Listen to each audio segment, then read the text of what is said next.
total curriculum. The self-responsibility and self-reflection of the students is stimulated. There's not rote learning. It's nothing to do with that. No behaviorism. It's self-responsibility, self-reflection, self-regulation are very important elements. Teachers would not only be instructors, but they would also serve as coaches next to the student for their development. And we think that it is important to lay the foundation for lifelong learning and development in school, in the university, for later development. That is my link to the team competence. What is the competence then? Very often I have done presentations starting with this slide, and my question is then, what are these people doing? Now, 9 of the 10 people are saying, well, this slide depicts a room or a conference hall or a meeting hall. Well, it is not. That's then often the surprise. People are thinking about this and buying flowers. The picture you saw was from the auction, the flower auction in Aalsmeer near Amsterdam. This is a peek into the hall, the buying hall, the auction hall. The buyers see those screens and with the flowers and the prices and the product characteristics. And based on that, they buy online. There's all kinds of devices that they have there. And what they bought goes in trucks, and it's a very big business. And the point of this is not to explain how the auction works, but to explain that these traders, these buyers, they need professional competence.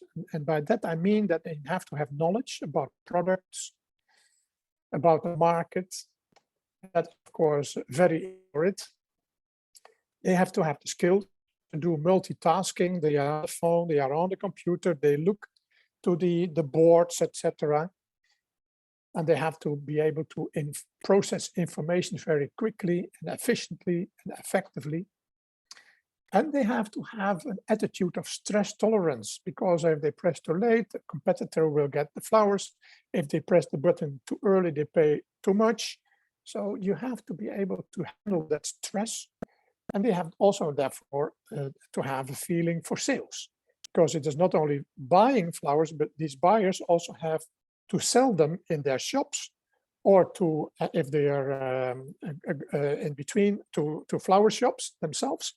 So they have to sell them to flower shops or clients. That's what I mean.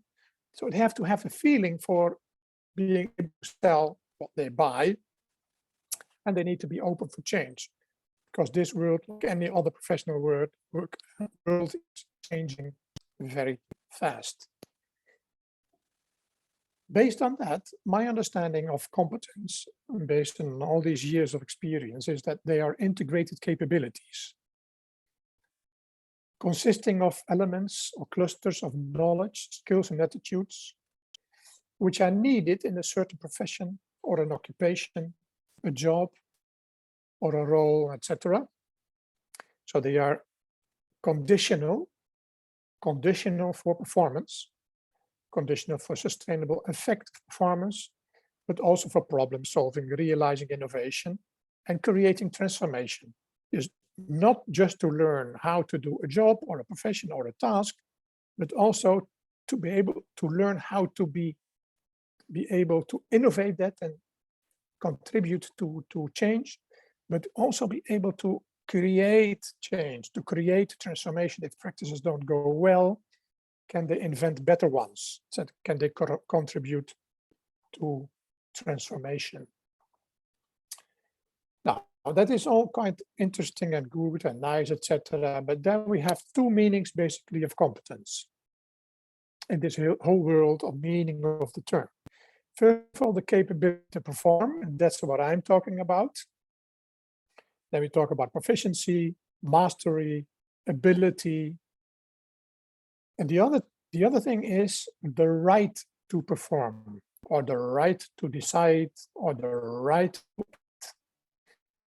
is associated with meanings of legal authority, licensure, certification. If you have a license to operate, you have the right to do that operation, and that is insured, and etc. It's also related to institutional meanings, organizational, cultural, or regulated power, and the approval or assignment to act, to decide, and to approve or disapprove, or to regulate. So a court, a legal court, it has the right to perform, has the right, the legal authority, has the competence to give sentences, etc. Well, we also have different types of competencies. There are competencies for specific activities, like in the old Ford company, then on the production line, that everybody had an isolated task and did an isolated individual activity in that production line. Well, in most cases, that's long gone. The other way is second component is competence for known jobs. There's so many jobs, so you have, and we know all these jobs, and then there can be competence for these known jobs, but there is also competence for the unknown future, about handling uncertainty, handling incompleteness of information, and try to deduct meaning, and try to come to decision-making, informed decision-making based on incomplete information, very important in many professions. So that is competence for the unknown future, and the whole COVID pandemic has showed how important this is, how important it is to have competence for the unknown future. In common terms, there are many examples of how competence is understood, like an aircraft type license, or approved by an officer, doctor, or an accredited laboratory that has an accreditation of an accreditation body, or a competent authority. I just gave an example of that. Or a licensed teacher, or a qualified person in general. But more and more you see also the term graduate attributes. I will come back to that. Or reading ability, or leadership capability. So these are all terms that are related, more or less synonym to the term, in my opinion, to the term competence. There have been, since the 1970s, when the publishing about competence started, more or less, since that time there have been already various reviews, but also critiques. Grant was the first one, I think, with a big volume of collected chapters on cases on competence-based higher education. At that time, it was already a policy in the United States to make higher education more relevant for society, and to make better links between the programs and society. There were experiments with that, so many case studies, and those were published in that book. Well, I'm not going to say much about all these publications, because that would take much too long. But there's, for instance, the work of Hyland and Lum. Those are probably the ones that have been most critical on the competence concept. Lum, for instance, in his latest work, is saying, well, it is impossible to specify competencies because it's impossible to specify educational outcomes. Well, that is what I do not believe. We can specify desired educational outcomes. We, of course, cannot forecast the actual educational outcomes. But anyway, so many publications with reviews, but not only that, also with critiques on this whole piece of work. Nevertheless, I'm saying the use of competence in professional practice is more popular than ever, also in public service. And here you see an upcoming competence session by Bill Rothwell, which will take place very soon, the 4th of November. But he will then speak mostly about the technology of competence, management, and organization. Well, as I said, there's also interest in the civil service on competence models. I have taken this from the internet. There's a wide civil service competence model published on the internet, and this is it. There you see all kinds of components of competencies related to professional roles.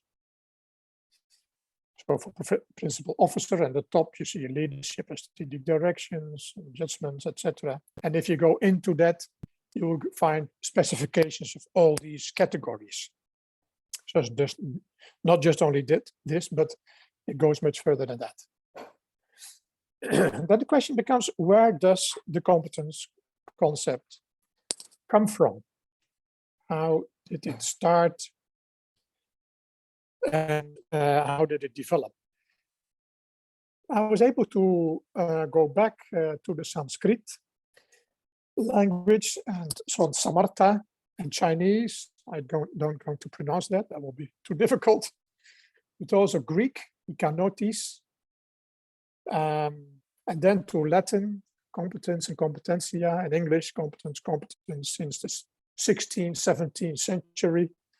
In French, compétence, compétent, and in Dutch, so the early 16th century. In the literature, there's references to competency and competent, which is a Dutch version. So it has a long history, and I believe that in tribal societies, in antique societies, but even before that, since origin of humankind, people have always been living in groups and always been judging one another as to how good they are in certain tasks, hunting, cooking, medicine, traditional medicine, or whatever. Then the question becomes, is competence old wine in new bottles?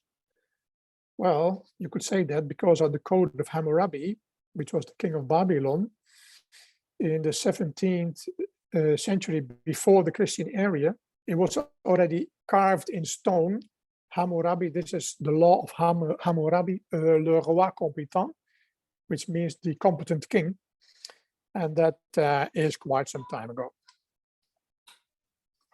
In education reports, I found one of Alfred True in 1929, is already spoken about competence, mainly then from teachers. And even in the famous work of John Dewey, you will find references to competence as the democratic ideal that everybody should develop competence to choose and pursue a career. And I recently did a paper on 100 years vocational education research in the Netherlands. And career development is probably the oldest research theme in vocational education and also teacher education in the Netherlands, and maybe even broader, maybe in the whole Western Hemisphere. I don't know, I didn't check that, but Dewey was also speaking about that. But those were not really yet academic constructs. And the start of competence as an academic construct was done by Robert White in 1959. That is the earliest, let's say, theoretical contribution that I have been discovering in this field. The essence of his work is that he saw competence as competence theory as an alternative for motivation psychology of Freud and Hull, with unconscious mind, etc., and drive reduction. His view on motivation was that competence, being competent, wanting to be competent, is also a driver of motivation. And he shows examples, children and adults. He gives various examples. For instance, children that want to be able to speak, or earlier on want to be walking, they want to be able to crawl. And you see that it's in a way innate. It is an innate drive in the society, in the community where they are living, in the family or wherever. All, if they are healthy, have the right circumstances, they all want to do that. Competence is then, he says, the ability to interact effectively with the environment. An important author, Chomsky, is also speaking about competence, but then it is about language, linguistic competence. And then he says, competence is the underlying linguistic ability to create and understand sentences, including sentences one never heard before. You can understand those, and you can even produce sentences that have never been pronounced. He then sees performance, the linguistic output, that is the performance, and the underlying ability is the competence. And he then says, knowing the rules does not automatically guarantee that one is being able to speak correctly. So competence is more than knowing the rules. It is that ability. Now, maybe you've heard of this, this theory, the Peter Principle. It was quite famous in the 1970s. He said that as a management professor, that people are having success and are being promoted until their last move, on which they are not competent anymore, so they cannot move on. And that was the hilarious conclusion of him, that he said most people are being graduated, are being going up the career ladder until they are competent. So most people in the second half of the career must be incompetent. I'm not sure that it is true, but that was his view at least. Then in education has been a very important contribution done by McClelland. He was pointing at the limited prognostic validity of intelligence tests and school grades. He was doing lots of studies and showed that, well, these tests, etc., they were not so very valid. And he was saying that testing what people actually can do shows a better result. So we should have another way of testing people. The competency should try to measure clusters of life outcomes. So categories, life outcomes, he was talking about. And then criterion-based job analysis may lead to over-detailed tests. That he was saying because he was more oriented towards the larger life outcomes and those clusters. And he said competency should be identified by what superior performers do.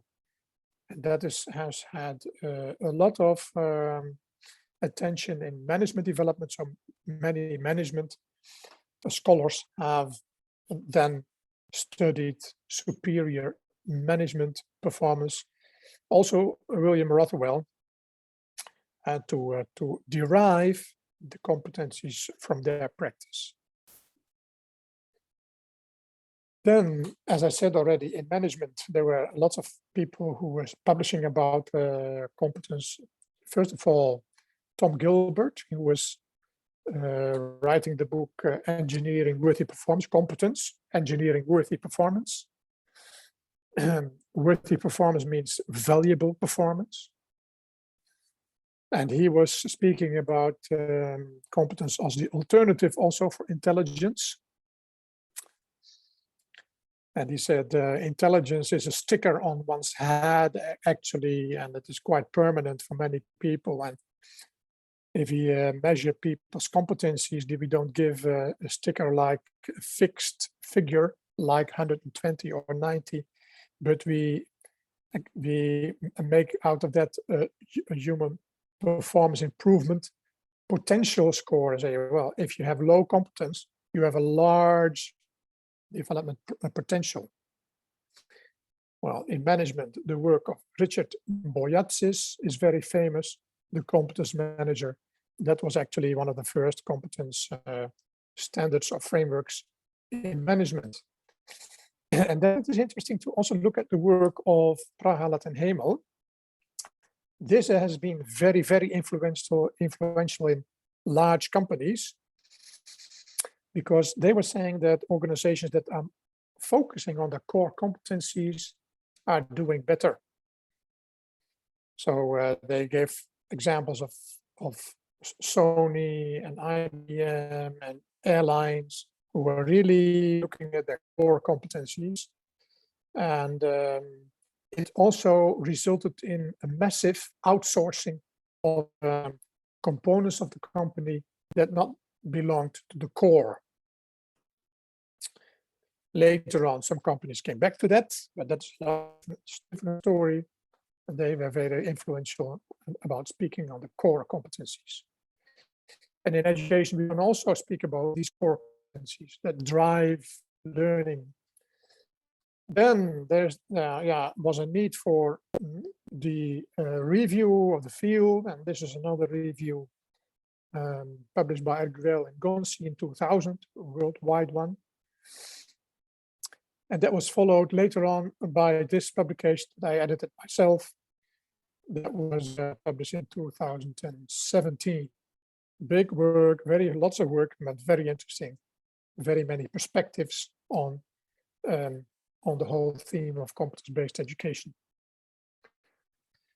In all the definitions that I have been reviewing and studying, etc., I have found more or less 10 dimensions on which they differ. And I distilled the most important parts of that and say, well, these are dimensions, but this is what I think is most crucial for understanding the competence concept and working with it. So it has to do with centrality, contextuality, definability, developability. They have to be dynamic in nature. Knowledge should be included. It should be measurable. It should indicate mastery level. It should be related to performance. And competencies need also to be transferred to various task situations. I've been publishing at length about these dimensions. So if you want, you can read more about it. Let me quickly go to competence theories. And this is more based on my recent thinking and recent work. I would say there's a lot of diversity in competence theories. Look at the theories for education alone, which are, in my opinion, relevant for learning in the professions. I could easily think of 10 more, but I left it with this. So you see here in this chart so many theories that I think of when it comes to learning in the professions, and competence theory is only one of them. But within that, it is still a group of theories. It's not only one competence theory. You have the performance theory. I will come back to that. Of Applebaum, the self-determination theory. I will also come back to that. The alignment theory, also say something about that. Then there's also the theory of domains of occupational competence. It's developed by Gilbert. Well, you have seen all these. Of course, if you have read the chapter, you have seen this. Shaping competence of Rauner, instructional theory, capability theory, and human development and capabilities theory, which is completely different story. What I've not published in that chapter, but which I've added in the slide, is entrustable professional activity theory. Is developed by Tenkate and used a lot in medical education. And competence assessment theory. I don't know why I did not include it in the list of 8, but if I would have to do the list again, I would include those as well. About competence and performance is the work of Applebaum. It has the AMO model, and I refined that into the PSC times O times M model. the COM model, and performance is then a product of competence and the opportunity and motivation. So competence is there visibly an integrated part of performance.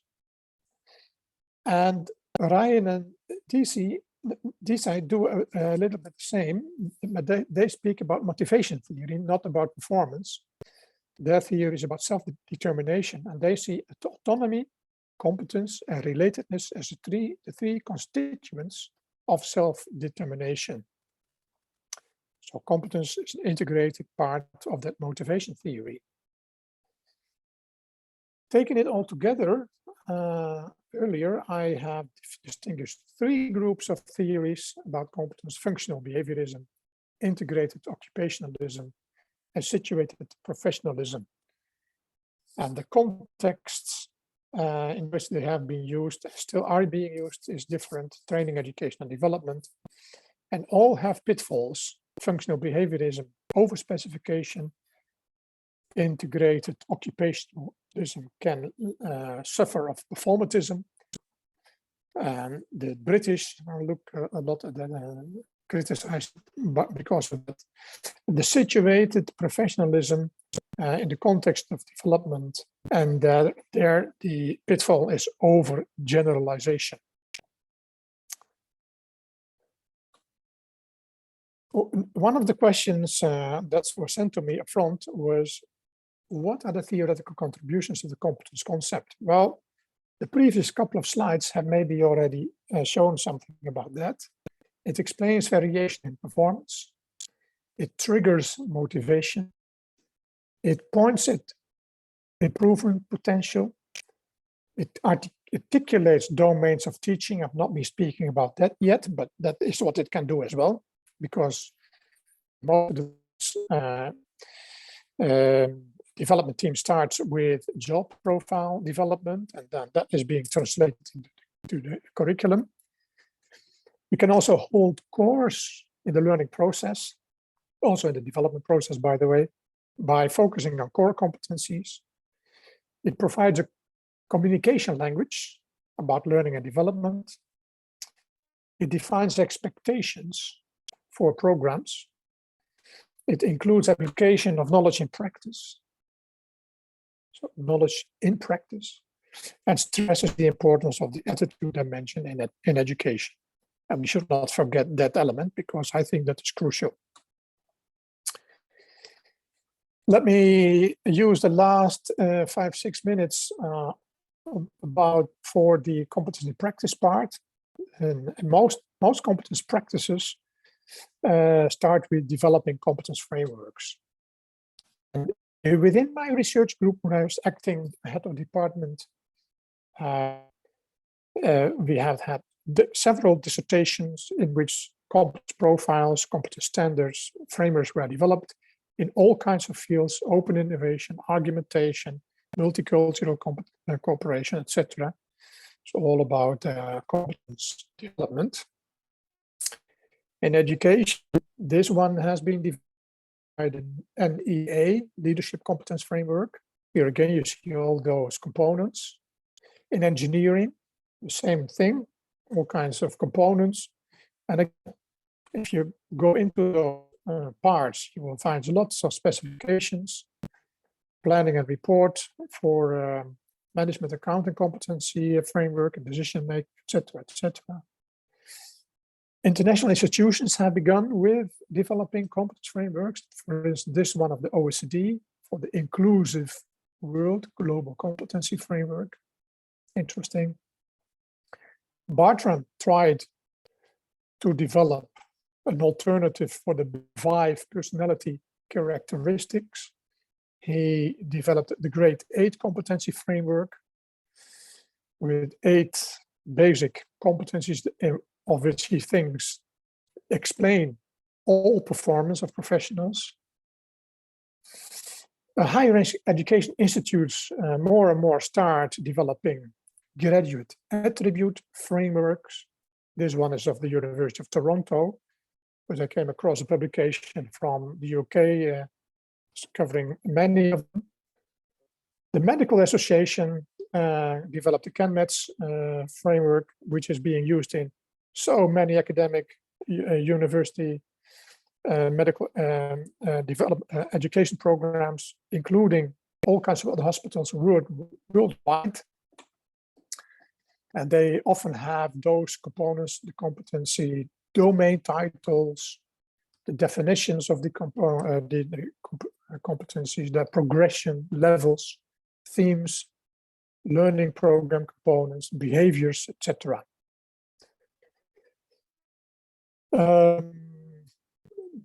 Big's theory is very famous for aligning the world of work with the world of education. But it looks more or less within the program, the relationships between learning outcomes, learning arrangements, and assessment. And I've been elaborating that in a model that really makes it more linked to the professional world, with the education philosophy in between, because I think that is an important part and the responsibility of education institutes.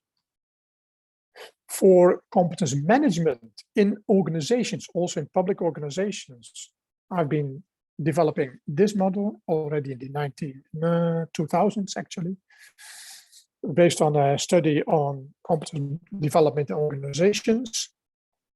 There it says that competence profiles can be used in hiring, selection, practices, assessment and rewarding, and learning and development. And all these professionals who are involved in that can make use of the same instruments. There's critical remarks on it: time, cost, jargon, bureaucracy, etc. But there's also lots of pros that are being brought forward: systematic attention for lifelong learning, vertical and horizontal alignment, flexibilizations, those tools, etc. Because of the time, I will not really go into this. This gives levels of professional competence. This as well, mostly used in human resource management systems. This is being used in France for the development of competence assessment systems, recognition systems. This is being used a lot in education to show what it needs to really assess professional competence. Then it is not necessary to, not possible to really let people show what they know, show how and show, but really people should do the tasks so that professional assessors can say that some people have indeed that competence level. There's lots of validity threats in competence self-assessments. That's being done a lot in research. I point at the imposter syndrome. People are too good to think. Now they think everything is simple. So what is it? What is this competence? Not very difficult. The opposite is Dunning-Kruger effect. The people are not competent enough to know that they are incompetent. And then I conclude there with a nice word that people can have a lot of incompetence, compensation, competence, which means that I cannot do what is expected, but I can hide it very well. Then final conclusions, in my opinion, there's a wide variation of competence theories. There's not only one. Various theories have various merits, definitions of multiple dimensions, and there's a constructive dialogue needed on competence conceptualizations. There's actually a very strong thrust on implementing competence practices. We see it worldwide. But I also have a warning here. We should do a collective effort to avoid all kinds of pitfalls, and there are many. And I conclude with saying that much more research is needed on the value added beyond competence self-assessments, because I don't think they are so very valuable. With that, I conclude my presentation, and then it's open for discussion. And then I'm asking Stephanie, are you still there? So Martin, I think Steph has dropped off. She is driving. So I see. You're still there, Prasha? Yeah, Right. I'm still here, Martin. I've been here all along. Okay. Okay. You've given us a lot to think about. And I'm sure you've given the many students that I see listening a lot to think when they refer to competence theory as a theory. You've really helped to layer the discourse and to give it some lineage. So thank you so much for that presentation. And you've actually managed to give us some useful insights. So there are a couple of questions, Martin, that have popped into the Q&A. And yes, I know that some of the colleagues at Real sent you some questions earlier on this afternoon to get their thinking in. Yael, if you want to chat, I'm happy to. So I think the big question for the colleagues that were, but do you want to deal with the questions that you received by email, Martin, first? Yes, I would like to deal with them, but I'm open to the immediate questions. Yeah. Because this, but I've shared my screen. Can you read this? Yes, we can see. Yeah, so we can also go through that, and I've got it on paper, so I can share it. So let's make it interactive, and let's go into the Q&A and the chat. Okay. So Martin, there's a question from Ian Mole, who is also a colleague of ours at the school. And Ian says that there's a crucial distinction in psychology, which is the background that he's coming from, between competency and competence. Yeah. As he understands that, there are different accounts within what you term capability to perform. So I think he wants you to tease out the difference between the two, under this idea of a capability to perform that you highlighted. Yeah, good. That is a question that has been asked very frequently, and I've been writing elaborately on that in the book Competence-Based Vocational and Professional Education. The whole definition question, the history of it regarding competency and competence. I have a simple answer to that. Competence is the more generic, the more general state of somebody. Somebody is a competent doctor or a competent surgeon or a competent teacher or professor, researcher. That competence of certain people, of those professionals, that competence can be broken down in various competencies. When I was a professor, I had to do research. So doing research was one of my competencies, but that can even be, of course, broken down. I had to also be able to publish articles. And not only that, I had to be able to guide my co-workers and PhD students with their publishing of their work. And I had to, et cetera, et cetera. I had to be a strategist. I had to be a politician in the university, et cetera, et cetera. So a competency is an element, in my opinion, of competence. And competence being the generic state of professionalism of a person. And all these competencies as integrated clusters of knowledge, skills, and attitudes are needed, are required in the capability to perform. They are the components of the capability to perform. So I see that distinction between competence as the capability and performance as the action. So competence is expressed in action, in performance. And it's only by the performance that we can understand the competence of a person. You cannot directly observe competence of the people. You can only observe their behavior, their performance in action, and the results of that, so that you can decide, okay, this person is a competent person. And I was speaking about the entrustable professional activities.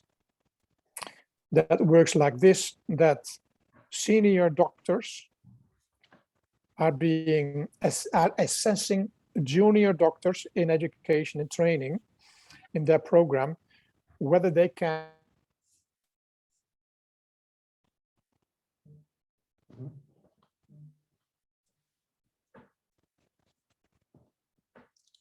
Hi, Suryan. small operation or a bigger thing, so that they can perform those without supervision. That is the whole idea of alle 10 Katen. So then the competence is being assessed by observing professional behavior of that a doctor in. I don't know whether that leads to more questions, or is this sufficient? Yeah, no, I think that's a good start to the response. I've given a few people right to speak, Martin, but there are some questions around the notion of occupational and professional competence. And if we're going to utilize the terms occupational and professional competence, then are they not too broad and too relative? But I'm going to allow Ruan to speak to his question if he wants to expand on that. Ruan? Good. Yeah. Ruan is another student of ours, Martin. Ruan? Hear me? Yes. Hello, Prisha. Hello, everyone else. Professor Mulder or Martin, what do you prefer? Martin is okay with me. There we go, Martin. Excellent, my type of guy. So I think I'm very cautious of competence, and I'm wary of it in the sense that you know, how competence in certain contexts, not too broad, in the sense that when we say that this person is competent, we say this person is competent, person X is competent in whatever way we define it, depending on the profession, the occupation, or, you know, it's defined by various parties. But is competence not to an extent determined by a wide range of complex and interconnected factors, whether social, cultural, or political, or economic? For instance, in South Africa, our economy has serious structural issues, which, for instance, could, in certain instances, lead to us being incompetent or becoming incompetent, however that may be defined, because of structural systemic issues. Like, for instance, we are hosting this seminar series at the moment, but we have load shedding, if that makes sense. So I'm not arguing that it is 100% relative, for instance, or I'm not making a radical point in the sense that if we say a commercial pilot is competent, there are various standards and bodies that can with relative accuracy and consistency, objectively, to a large extent, determine this person can fly a commercial plane. But is that the norm or the exception? That to me is deeply troubling, and I think it's to an extent informed by my understanding and engagement with South African history. For instance, as you know, we had apartheid, and there's been lots of research done on this. For instance, someone would be labeled and treated as incompetent due to the color of their skin or their gender. Yeah. So yeah, and it's the thing is, you know, it would be nice to hear what your perspective is, because I can imagine you have much more informed and insightful perspectives on this. So how do we avoid that danger, or how do we approach competence, especially in an educational setting, with the due caution that it requires? I hope that wasn't too long-winded. Thank you. Yeah. Well, this is a very interesting but also a difficult question. But I would like to underscore that competence is defined also by context and also by history. The way I speak about competence is the way that is based on professional competence, about competence education in organizations, trying to assess whether students or co-workers are being competent for whatever is defined, a diploma or a career switch or a career development. But of course, you are right, all kinds of political things come in as well. I was thinking about this very fundamentally when I was presenting my work in India. And everybody knows that in India, the caste stelsel is past history. But in fact, it is still in the background, right? And I was a bit concerned about the story that I heard from a very good photographer who was from a lower level in society, an excellent photographer, but could not make his business a thriving business because of the fact that his work was not being bought by people who could afford it, you know, and that was framed to me as the background was the caste system. And then I was thinking, whoa, if that is the reality, what does competence, the whole competence theory, mean in such a society? I still believe that for the development of a society is relevant and important and essential and crucial to have a competent workforce, but how it is developed and how it is expressed and how it is being assessed and comes into decision-making perceptions, that has a lot to do with local history and the local context, local politics, etc. So I agree that it's a very complex issue. It is a very complex issue, especially when professions place a lot of emphasis on competence frameworks and attempt to apply competence frameworks in vacuums. So there are quite a few other, but I'm going to allow one of our colleagues, Josie, who is from the Skills Authority, the local government skills authority in South Africa. Josie, over to you, Josie. Okay, thanks, Prisha. Can you hear me okay? Yes, we can hear you clearly. All right, thanks very much for the opportunity, and thanks, Prof. Martin, for your interesting and provocative presentation, as well as the article.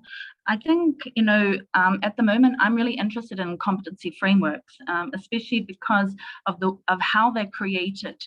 But secondly, also how they're managed and maintained. I think those are the things that come to mind in terms of, you know, frameworks and practice and how they're taken forward. So in the local government sector, of which I work in, on the 20th of September this year, the municipal staff regulations were published, finally, with a competency framework for the municipal public servants.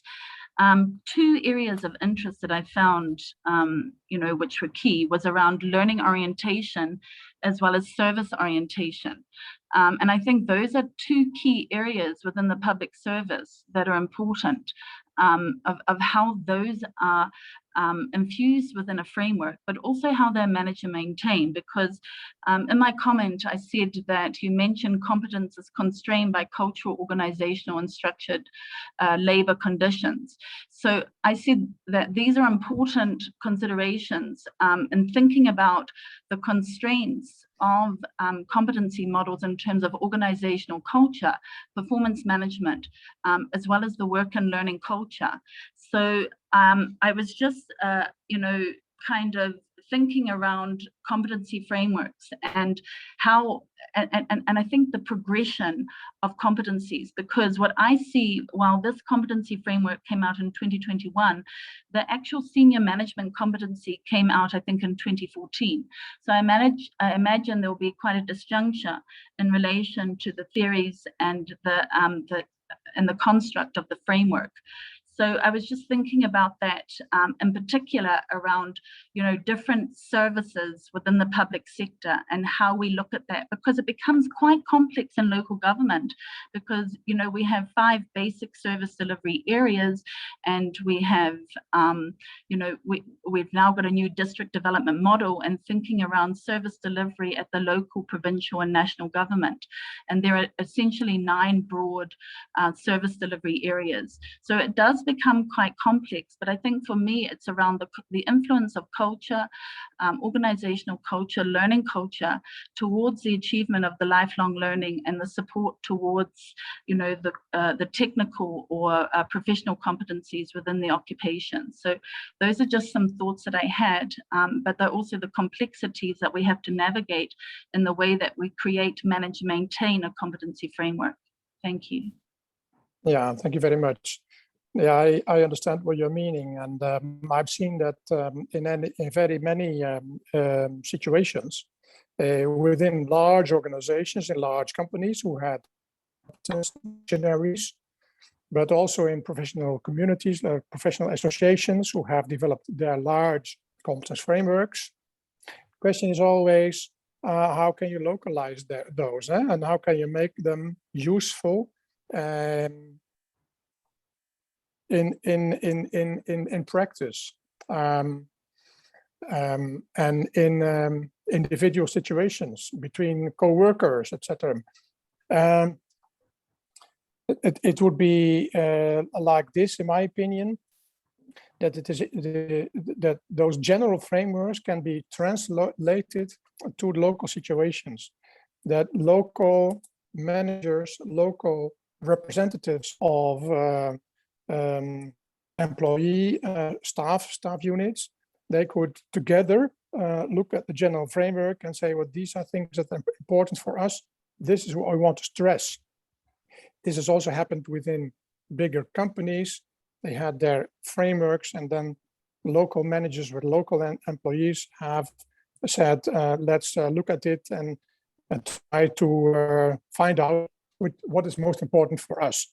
In many cases, there were advocates who were saying, well, you would have a bottom-up procedure of the development of competence frameworks.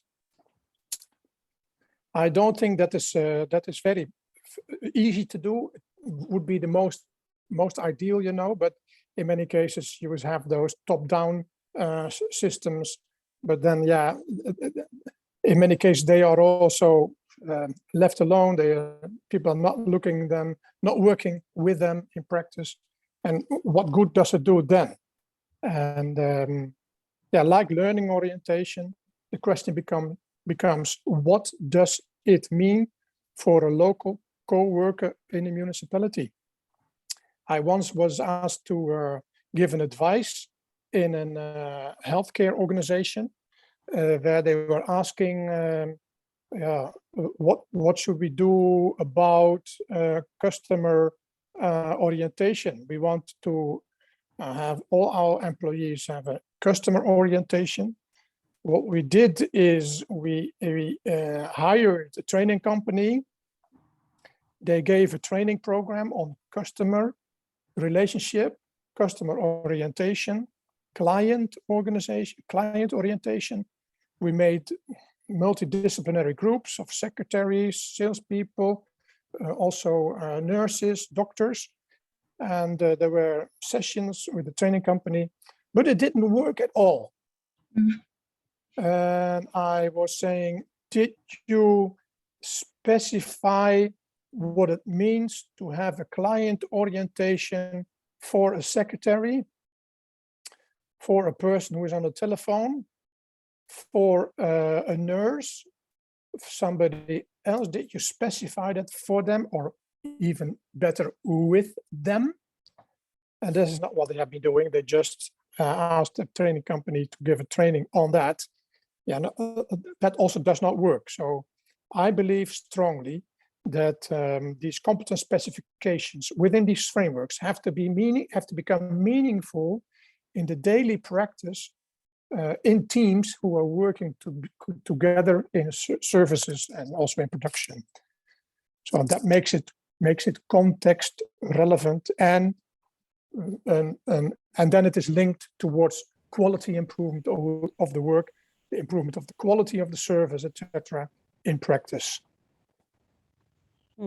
Josie, is that something? Yeah, and about management, that was about management, maintenance of these frameworks. Yeah, I've seen many bigger international associations who have revisited their frameworks every 5 to 10 years.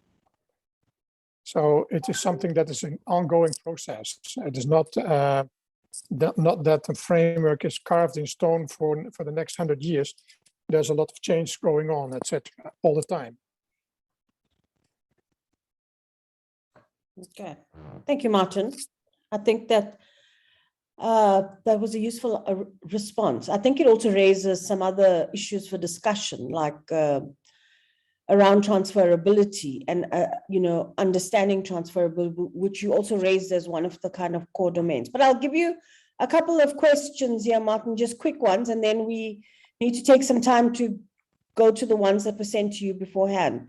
So there's a question around assessment of competence and advice that you would give around implementing a credible assessment system to look at competence. There's a question around that. And then there's a question around, you explained a wide range of theories. Which theory would you recommend that someone looks at if they're actually focused on the research of the social relations involved within competence development? A quick would be useful. And then there's another question, Martin, around your thoughts on whether the competence construct enables us to bridge the formal, non-formal dualism, you know. Does working with the idea of competence and the notions of competence enable us to kind of bridge that dualism and work with it in a much more productive way? So there are three kind of different areas to quickly comment on. And then the other questions I'm going to leave because I think, Martin, you will touch on them. They're around knowledge and what, you know, which I know that you were given beforehand. So over to you, Martin. Yes, thank you very much. I will start with the last one, and I think does the competence construct cross the formal, non-formal dualism? And I think yes, that is boundary crossing in optima forma, because I believe that in the world of work and in the world of education, more and more professionals are working with that competence concept, and it's not only in education and the world of work, but also between the formal and the informal economy, because in the informal economy, you can also think about competence and competence development of people. When it comes to second questions, theories of social relations, I think that maybe I'll come back to it a bit later, but the first thing that I think of is the theories that are related to teamwork and team performance. In those theories, you will see most attention for the social relationships within teams and within organizations and within society, etc. And it's becoming a big thing already the last 10 years. Teams performance, team performance assignments, team assignments, team assessment. Team assessment is, of course, a very difficult thing. And there's also the bridge to the first one. Do you see credible, reliable assessment systems? I believe in assessment systems which are mostly objective.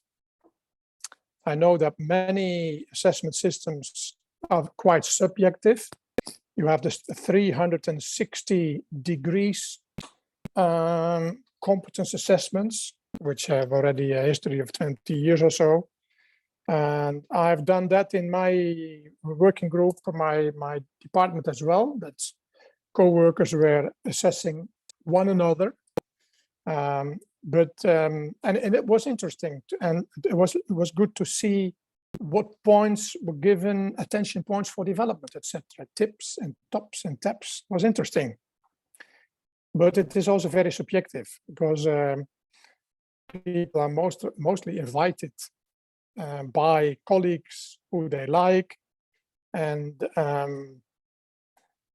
not all colleagues really know and see and experience the performance of their colleagues. They rely on hearsay, the storytelling in the organizations, etc. So I believe in assessment systems that are as objective as possible. Now, in the medical profession, you have a lot of opportunities to do that, but also in education, you can have more and more reliable tests, etc.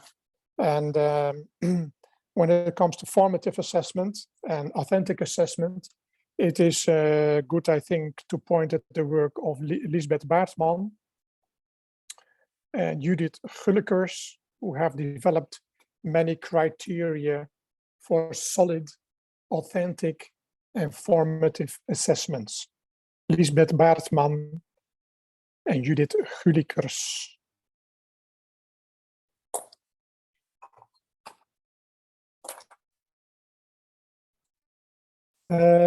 Still there? Are you Yeah. still there? Oh, yeah, Martin. Yeah. Shall we then go to the prepared questions and answers? Yeah, go for it. Do you want to share the screen again? Oh, I thought it was, yeah, I had a break in the meeting. So Yes. I will see, I missed half a minute somewhere. Share screen. Here we go again. Yeah, the first one is different terms. So many terms are being used. Competence, ability, capability. Are they synonyms? I said, yeah. In general, I would say many things point at the same thing, what people can do. I've got that slide on the synonyms. Yeah. However, I'm saying competence explicitly stresses the importance of integrating knowledge, skills, and attitudes elements as conditional for effective performance. And in many educational programs, the attitude component is forgotten. Education systems, institutes, programs, teachers are also sometimes afraid of that because they think that is too subjective. Yeah, that may be, but I'd rather have a doctor with a good attitude than a doctor with not the right attitude, you know. That's why I'm so fond of that component in that definition of competence. The next one is yeah, that was an interesting question as well. I found it all interesting questions. This one is about the theories, and can I group them a little bit together? Can I look at differences, etc.? And I did that, and I was saying, well, from psychology, there are various theories, the one of White and the one of Dicey and Ryan, but also theories on expertise and thinking from de Groot on chess, and the Big Five and the Great Eight from Bartram. They all belong to the same strand of psychological theory, I would say. Psychological notions evolved in performance notions. If we know what drives performance, if we know what drives motivation, etc., if we know what drives action, we can also think about what drives and improves performance. And Gilbert was one of the first who was talking about that with his competence, engineering, worthy performance.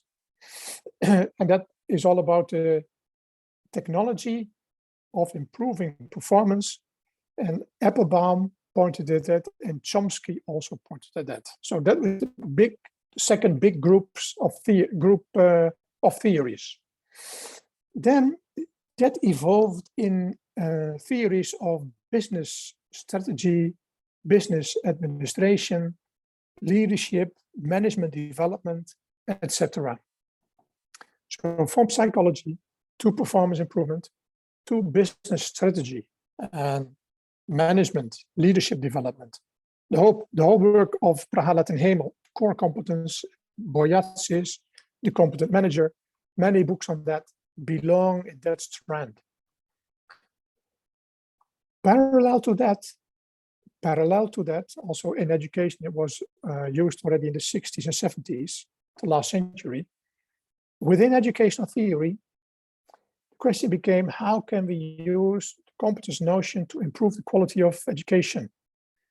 And I pointed at that strategic alignment framework of Biggs and Teng, which I elaborated on, the work of Tenkate on untrustable professional activities, the work on assessment, Van der Vleuten, all competence-related theories to improve education. And then we have sociological theory, and maybe that's also part of the answer of an earlier question. The domain theory of Billet, how these are shaped in social practice. So that is really a sociological theory on agency and affordances, etc. And the human rights movement, the human rights capability theory of Nussbaum. And yeah, examples of those competencies are life, bodily health, bodily integrity, emotions, practical reason, Myself, I'm not seeing those things as professional competencies, but I see them, I see the value of them and see it as the moral compass of human life and governance in general, and public administration even, but also in educational innovation. And an educational innovation specialist, Andy Hargreaves, has pointed at the necessity of implementing change with human dignity. Well, then it comes to that integrity thing, etc. The directors, school boards should not just impose regulations, or politicians should not say this is the new education policy. Just like that, it has have to do with the whole process of that human dignity. What is the relation between theoretical knowledge and competence? Well, that's an easy question, an important question though, very important. But I see theoretical knowledge as integrated part of competence. No competence is possible without having knowledge. So subject matter knowledge, professional knowledge, expertise is always necessary in education and in professional practice. I've given the example already that I have listed here below. What I had to do as a professor of education, I had to have a lot of knowledge, subject matter knowledge from the literature, but also had to have various skills and a kind of attitude to manage a big group and lead it to superior performance. Then some of the theories, the social matters, autonomy. Yeah, okay. That question is this really new? When we speak about autonomy and human rights and social justice, exactly. I do not see autonomy, human rights, and social justice as new professional competencies, but just generic human rights, which are phrased by others as human capabilities. Yeah. And of course, these have been discussed already hundreds of years, maybe thousands of years. When we go back in the history of mankind and go into the Chinese history, etc., I think these things have been always there. So I think professional competencies are more specific and stronger related to professional practice. It is argued that the idea of competence helps to analyze labor market needs and anticipate emerging ones. Does he agree? Yes and no. No, if traditional job analysis are being done, and that takes place a lot of times, in which tasks and activities are defined that will dictate the curriculum and learning units and learning activities. That is not the way to go. Absolutely not. It's old-fashioned thinking, top-down. Professional learning is about developing a professional working theory, professional identity, and professional practice is based on these. And yeah, within that context, I'm saying more holistic and integrative competencies can be articulated as being important beacons for development, like creativity and entrepreneurship. Yeah. So those things are important, but if one has to develop, a team has to develop a curriculum, then we need more content-specific operationalizations, of course. Then we can think about subject units, modules, and classes, but based on that philosophy. And I also think that a major pitfall of those frameworks is that and labor market forecasts, etc., is that they are very time-bound. That once they are done, they are already obsolete. And so I think future studies need to be included to make competence frameworks and curricula future-oriented. Then the international differences between and continental differences even. I can speak about that at length. But there's chapters in the book Competence-Based Vocational and Professional Education from those countries, but also in the beginning, the first chapter and the last chapter, I'm giving examples of differences For instance, in the UK, which is strongly assessment driven, have smaller performance units which are accredited. It's very skills oriented. Has already also a lot of critique from UK educationalists. France has that distinction between savoir-faire, and savoir-être. So that includes this kind of existential dimension. And Germany has that overarching notion of competence is everything. It has the personal side and has the subject matter side, etc. And the European Union says, well, competence is a separate category. Next to knowledge and skills, you have competence levels. And then they mean with competence levels, levels of dependent, independent, or productive work. Are you dependent on colleagues or mentors or superiors? Or are you self-reliant and a level of independence? There is a common trend across the world of developing competence frameworks for occupations. So I've seen the Asian one, the Caribbean one, probably thought it was also East African one, but I'm not sure about that. Then the question about what and how about curriculum development and teaching or instruction. I cannot answer this question for the whole world, I must say. But what I think is that it is essential to have sequencing in programs, education programs, for those subjects with large dependencies like mathematics, for instance, or chemistry. That has to be in the right order, subject-wise. But I'm also saying we should not overdo the importance of longitudinal curriculum planning. Other sequencing approaches can also be used. Circular planning, concentric planning, conic planning, etc. And I also think that it depends a lot on the student population, how smart they are to fill gaps by themselves. So yeah, sequencing is an important thing.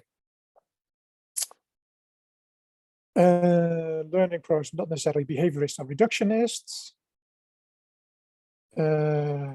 Or can be defined as open. And nature depends to a large extent to the learning theory. Exactly. Learning theories on how have a stronger influence on the design of instructional systems and learning processes than competence theories, because most competence theories are more on the what side, not on the how side. And the learning theory stands between the competence frameworks and the instructional systems. I'm giving a couple of examples there. I'm given the time, I will not go into them, but I'm warning every professional in education to not only use one learning theory. We have to be broad in scope. In my opinion, we need to use a broad strategy. Like in the research on dropouts, there are no dropouts by one single variable. There's always a complex mix of factors that makes people drop out of education. So here as well. Then the point of specificity. Yeah, a short answer is do not overspecify, do not overgeneralize. When it comes to defining competence-based education or even competence frameworks, the context in which this is used determines the level of specificity. And all people who are involved need to be able to communicate effectively. And if that is the case, you have reached the level of saturation.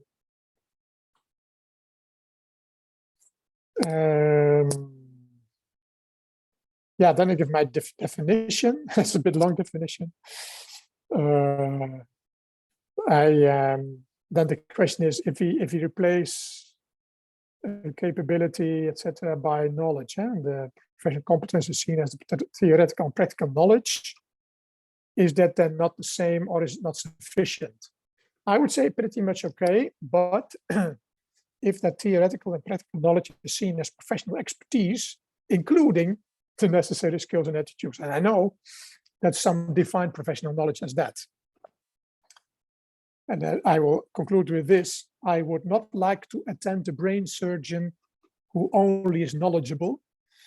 I would like to see that surgeon as having the up-to-date knowledge in his or her specialization and having the skills to perform high-quality surgery in practice, and who is doing that with the highest standard of integrity, carefulness, and accuracy, and nothing else. And I had an operation once, not a brain surgery, luckily. I was happy to have a very good doctor who was very skilled, really an expert in his field, and I was very lucky with that. Yeah, I can imagine that there are many more questions, etc. And if you have them and want to share them, just do it, send them to me, and I'll see whether I can address them. Thank you for that, Martin. You've been so generous with your time. We sincerely appreciate it.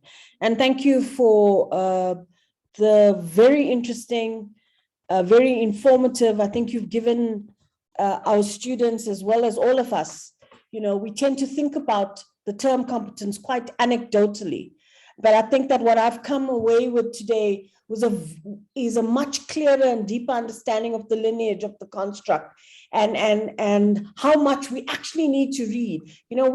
We have students that read Abbott and they think, oh, okay, I understand CBT, I understand competence-based theory. And I think that you really hit that on today and actually sent them out to go and read a lot more to really understand what the construct of competence means. So we sincerely appreciate it, and thanks for your openness and willingness just to collaborate with us. And I'm sure, Martin, I don't know how much you've worked with South Africans, but people always say that once you make contacts with South Africans, you can never get rid of them. Hope you prepare yourself for that. So from all of us at REAL, thank you to all our colleagues that attended this afternoon. We will post the recording on the YouTube channel. Martin has kindly shared some articles which we have circulated. We've circulated the chapter already. Martin, if you're happy to share the answers to these questions, I'm sure we will find them useful as well. Yeah, I will do that. Yeah, but Martin, a last word of thanks to you. We sincerely appreciate your generosity and your time. And to share. Thank you very much. Thank you very much. Thank you very much for the invitation. It was a pleasure to do it, to prepare it, and to do it. And I appreciate our contact very much. And I wish you all well. Cheers, Martin. And good evening, everyone. Good evening. All right. Bye-bye.